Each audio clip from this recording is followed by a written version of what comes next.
Hello.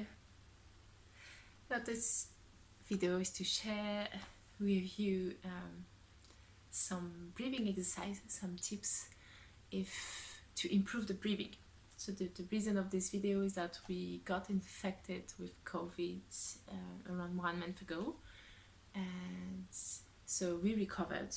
We are fine. We are healthy, but still we have this this fatigue, that stays. And I found out that I still have like a limited breathing. Okay, so I guess this is like a healthy level of breathing, but compared to, for us practicing a lot of pranayama, I can say that it's altered breathing compared to usual capacity. So here's what I practice, which I found out that really helps me. Contrary to what we could think, strong breathing is actually not really helping me. It's like to over oxygenate or use like strong techniques like we would maybe intuitively go towards to increase lung capacity and to re-oxygenate properly. So I don't necessarily practice Bastrika. I don't find it very helpful for myself. But what I do practice is like my must practice for years. I practice that every day. It's Mukha Bastrika. So it's also named Bastrika, but that's not the same practice at all. It's an exhalation of CO2 that is one of the main practice that I share on my online course on your breath. And it's not made to over oxygenate like Bastrika can do, but it's more for homeostasis. So it rebalances the level of CO2 and O2 in the blood. So it also regulates the pH and lower acidity and potential inflammation that can come from this acidity in the blood. So that's a very, very easy practice. It starts with, so you can start seated on your knees, that's the best, but if you cannot sit like this, you can sit on a chair and imagine that you don't go all the way down to the floor, but you go, for example, on your desk, something like this. So I inhale through the nose and I exhale through the mouth, creating some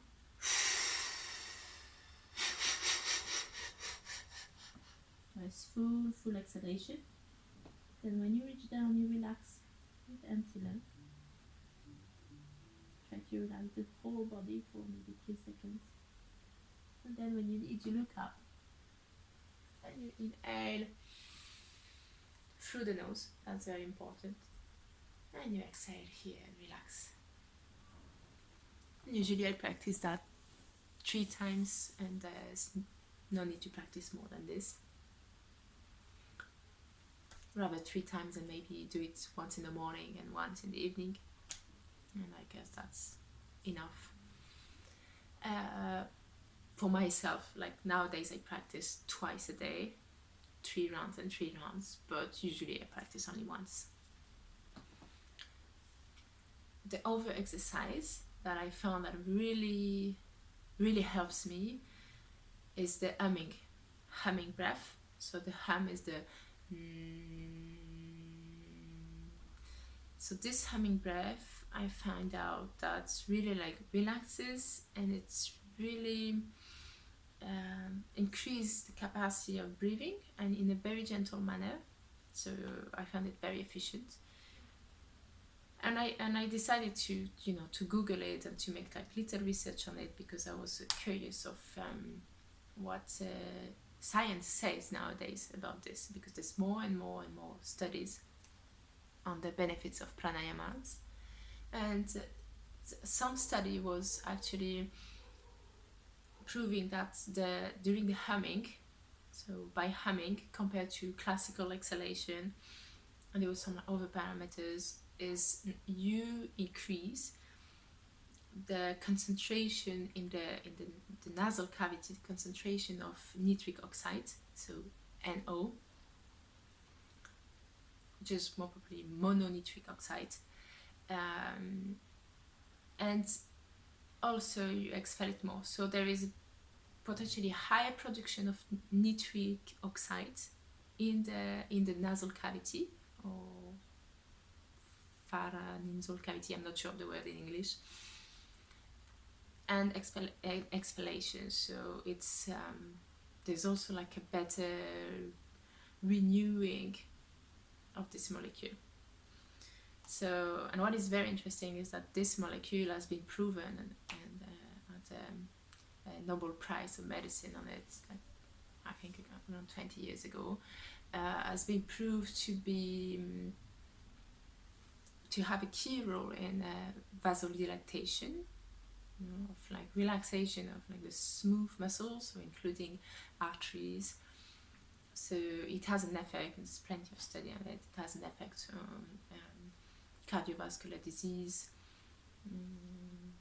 and many other metabolic function, but especially cardiovascular disease, strokes and hypertension. So, and it is known, effectively it is known in the yogic world that this Hammock Breath really helps with hypertension. But what is interesting in this case, in my case of recovering my full like breathing capacity and oxygenation capacity after the COVID infection, is that this dilatation allows a better flow of better gas exchange and a better flow of oxygen throughout the body and then to the tissue, to the organs, etc. So I guess that could be an explanation, but for real, by experience, I can feel that this is helping. I'm not sure about like, you know, all the techniques, and maybe it can be different for everyone, but if you want, you can try this and see. So I practice 3 rounds of Mukha Bhastrika, which I showed previously. Then short pause with empty lungs and coming back, inhaling through the nose. And I practice around like 9 rounds of Hammock Breath.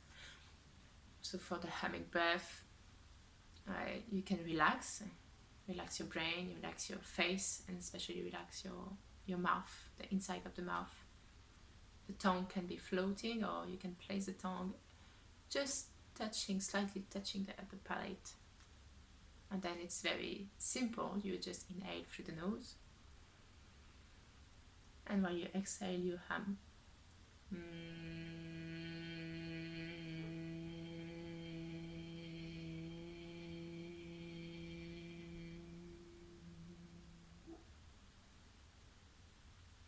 And you repeat that for maybe 9. I like to do 9 as a minimum when I practice this, but you can do more if you feel like.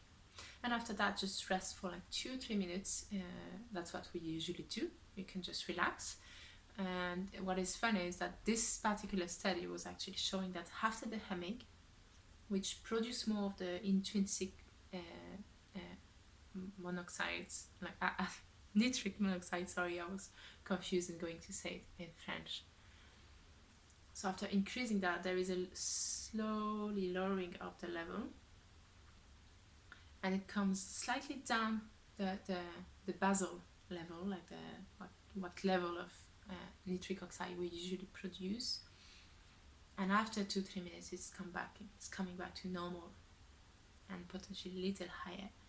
So if you feel like a little out of space, or just tired, or just relax for 2-3 minutes, and it's going to come back to normal.